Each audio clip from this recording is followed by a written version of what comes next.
Kao što svi znamo, joga je postala veoma popularna na zapadu u poslednjih nekoliko decenija. Međutim, s pravom se može reći da se ova reč koristi pogrešno, ako ne u potpunosti, onda barem velikim delom, i to u nekim fundamentalnim pogledima. Vrlo brzo ćete saznati na što tačno mislim. Za početak bih hteo da dam pravilnu opštu definiciju ovog pojma. Reč joga potiče iz sanskrita i izvedena iz glagolskog korena juđ, što znači povezati. Dakle, reč joga označava bilo koji vedski proces povezivanja sa Svevišnjim.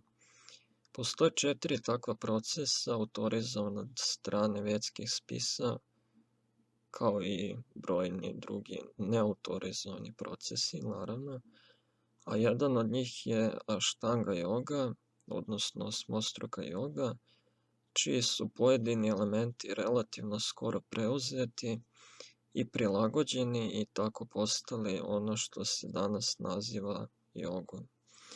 Ta današnja joga je manjkava u dva ključna pogleda. Lišena je osnovnih pravila koja dolaze pre bilo kakvih vežbi i uglavnom je istrgnuta iz duhovnog konteksta.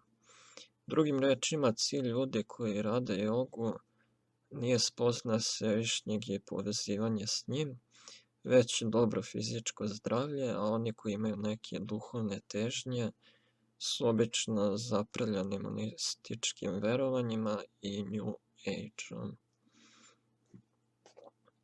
Pošto smo već počeli da pričamo o Ashtanga jogi, prvo ćemo opisati koji su zapravo elementi ovog procesa, koji nije ni najviši ni preporučen za ovo doba, to jest Kali jugu, jer gotovo niko nije sposoban da ga pravilno sledi, ali počinjemo od njega čisto da biste znali šta treba da ide pre, a šta posle vežbe koje se danas rade u ime joge. 8 stadijuma Ashtanga joge su jama, odnosno ograničenja, nijama pozitivna pravila, asana jogičke vežbe, pranajama kontrola životnog daha, pratyahara povlačenje čula, dharana koncentracija, dhyana meditacija i samadhi, odnosno trans usled za okupljenosti Svevišnjim.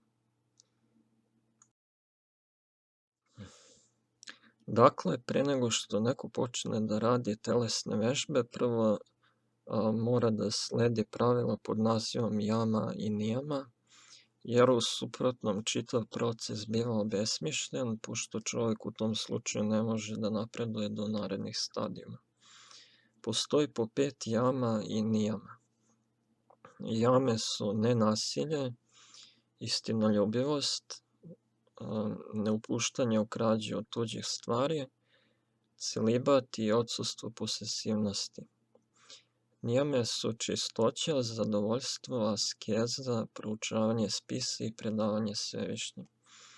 Sleđenjem ovih pravila čovjek zamenjuje životinjske porive vrlinama i na taj način uništava 4 noge adarme, to jest grešnog života, a to su jedenje mesa, seks u bilo koje svrhe osim začeća, kockanje i opijanje.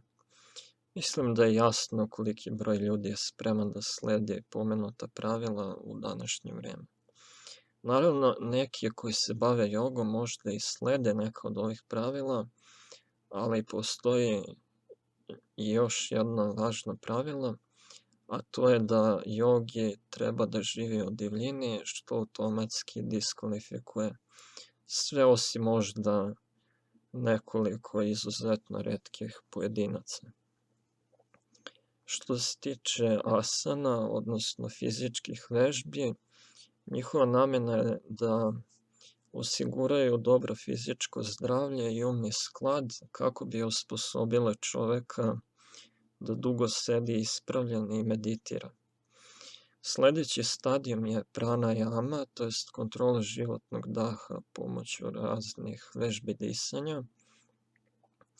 Zatim slijedi stadijum pratyahare u kome osoba treba da nauči kako da preusmjeri čula, a samim tim i sa spoljašnjih predmeta ka unutra i na taj način stekne kontrolu nad njima.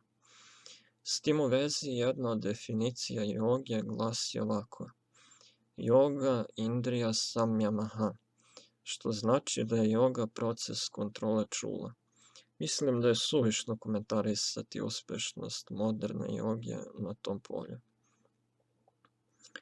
Sada se već polako bližimo cilju joge. Naredni stadijum je dharana, to jest koncentracija, u kome čovjek treba da izabere neki prikladan predmet na koji može potpuno da usredsredi svoju pažnju. Obično se bira neka mantra, oblik ili telesni centar.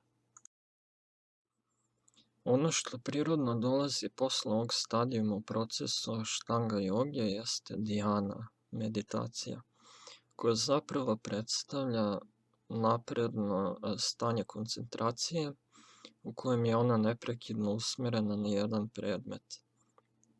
Kada osoba uspe da se na taj način u potpunosti koncentriše na Svevišnjeg i poveže s njim, tada dostiže posljednji stadijum joge, a to je samadi ili trans.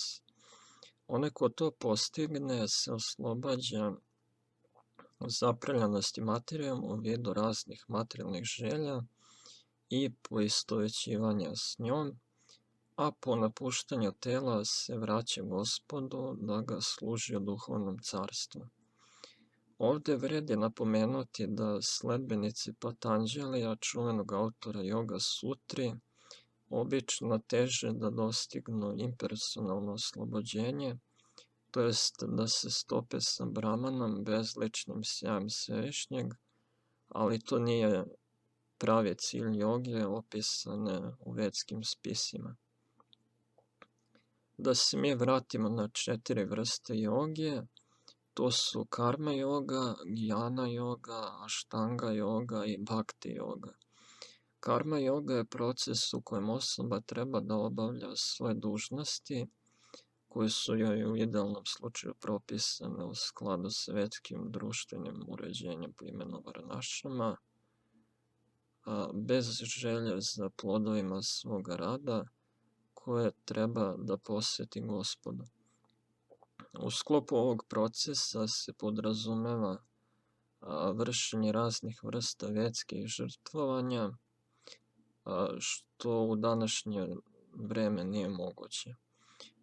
Jnana joga je proces spoznaje apsoluta negovanjem znanja iznetog u Upanišadama i Vedanta sutrama.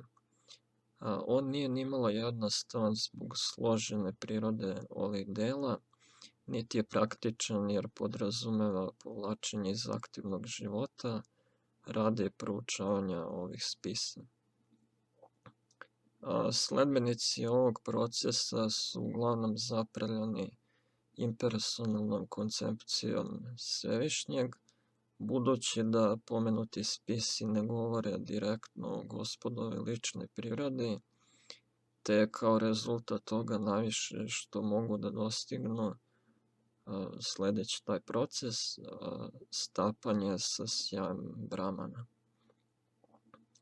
Kao što vidite, nijedan od prva 3 procesa koje smo naveli nije prikladan za današnje doba, ali to uopšte nije razlog za očajanje, s obzirom na to da je proces bhakti joge istovremeno i najlakši i najuzvišeniji. Bilo ko može da ga primenjuje.